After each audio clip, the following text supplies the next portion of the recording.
তারপরে একটা পর একটা মানে ইন্দ্রপতন, সেই মুখ্য সচিব স্বরাষ্ট্র সচিব থেকে আজকে সিপি, ডিজি, এডিজিপি, আইন শৃঙ্খলা। তো বিরোধীরা বলছে এই অপসারণ হচ্ছে সুষ্ঠু নির্বাচন করার লক্ষ্যে নির্বাচন কমিশনের মাস্টার স্ট্রোক। কি বলবে? না, এটা তো নতুন কিছু নয়। এই একই জিনিসের পুনরাবৃত্তি আমরা প্রতিটা নির্বাচনেই দেখছি। 21 সালেও মুখ্য সচিব থেকে কমিশনার বদল হয়েছিল, ফলাফল তৃণমূল 215। 24 সালেও একই কাজ হয়েছিল, তৃণমূল 29। 26-ও এবার একই কাজ। আসলে বেসিক জায়গাটা অন্য।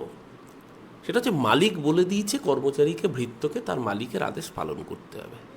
এর আগে মালিক বলেছিল 1,25,00,000 মানুষের নাম বাদ দিতে হবে।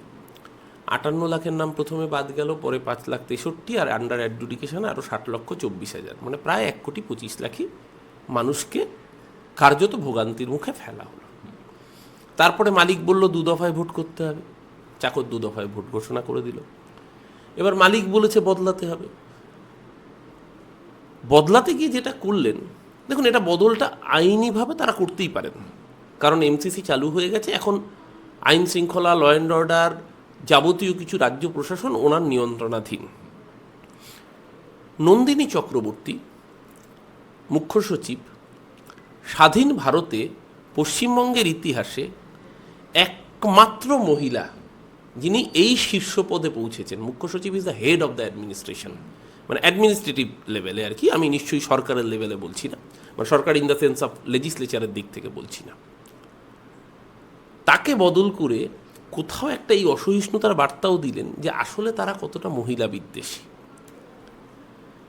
যে সরকার মমতা ব্যানার্জির একদিকে মহিলাদের ক্ষমতায়নের জন্য লক্ষ্মীর ভাণ্ডারে বরাদ্দ বৃদ্ধি করছে, কন্যাশ্রীর মতো যুগান্তকারী প্রকল্পকে চালু করেছে, রূপশ্রী থেকে শুরু করে একাধিক স্বাস্থ্যসাথীতে প্রথম হেড অফ দ্য ফ্যামিলি মহিলা, উইমেন এম্পাওয়ারমেন্টের দিকে এগিয়ে নিয়ে যাওয়ার বার্তা, সেইখানে মহিলা মুখ্য সচিবকে প্রথমেই অপসারণ কোথাও একটা ওই পুরুষতান্ত্রিক মনোবাদী মনোভাবেরই বার্তা দেয় কিনা সেই নিয়েও কিন্তু অনেকে প্রশ্ন তুলছেন। কিন্তু এত সত্ত্বেও তাদের ক্ষমতা আছে, আইন মেনে তারা করেছেন। যদি এটাও ধরে নিই, আপনি মুখ্য সচিব বদলাতে পারেন, স্বরাষ্ট্র সচিব বদলাতে পারেন, ADG, law and order, police commissioner বদলাতে পারেন। বাংলার 10.5 কোটি মানুষের মন বদলাতে পারবেন কি? সেই মনের স্থায়ী ঠিকানা যে 30-এর বি হরিশ চ্যাটার্জি স্ট্রিট, মনের ঠিকানার বাসিন্দার নাম যে মমতা বন্দ্যোপাধ্যায়, সেটার বদল না। এই হৃদয় আজও দপ্তর বদলাচ্ছে না। বাংলার 10.5 কোটি মানুষের হৃদয়ের নাম মমতা বন্দ্যোপাধ্যায়। মমতাদির নেতৃত্বে, অভিষেকের সেনাপতিত্বে চতুর্থবার মামাটি মানুষের সরকার 250 পার। ভোট সচেতন মানুষরা বলছেন নন্দিনী চক্রবর্তীর এই বদল মমতা বন্দ্যোপাধ্যায় বা তৃণমূল কংগ্রেস অ্যাডভান্টেজে চলে গেল। কি বলবেন? আমি প্রশ্নটা অ্যাডভান্টেজ ডিসঅ্যাডভান্টেজের নয়, আমার প্রশ্নটা হচ্ছে বিজেপির এই মাইন্ডসেট। মানে নির্বাচন কমিশন আর বিজেপিকে তো আলাদা করে দেখা যাচ্ছে না।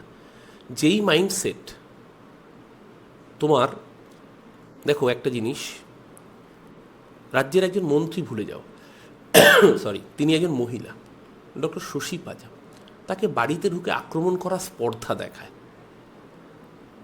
সেই মাইন্ডসেটই একজন মহিলাকে শীর্ষ পদে দেখতে অস্বস্তি বোধ করে, শীর্ষ মানে শীর্ষতম স্পটে। এটা হচ্ছে সেই মনুবাদ, সেই পুরুষতন্ত্র, সেই ব্রাহ্মণ্যবাদের প্রতিফলন, যেটা চর্চা আরএসএস, বিজেপি করে থাকে। আমি ভোটের অ্যাডভান্টেজের থেকেও অনেক বেশি করে এটা কোথাও একটা নারীর ক্ষমতায়নের বিরুদ্ধে ওনাদের অ্যাটিটিউড বলে বাংলার মানুষ দেখবে বলেই আমার ধারণা। You are watching জয় বাংলা সংবাদ।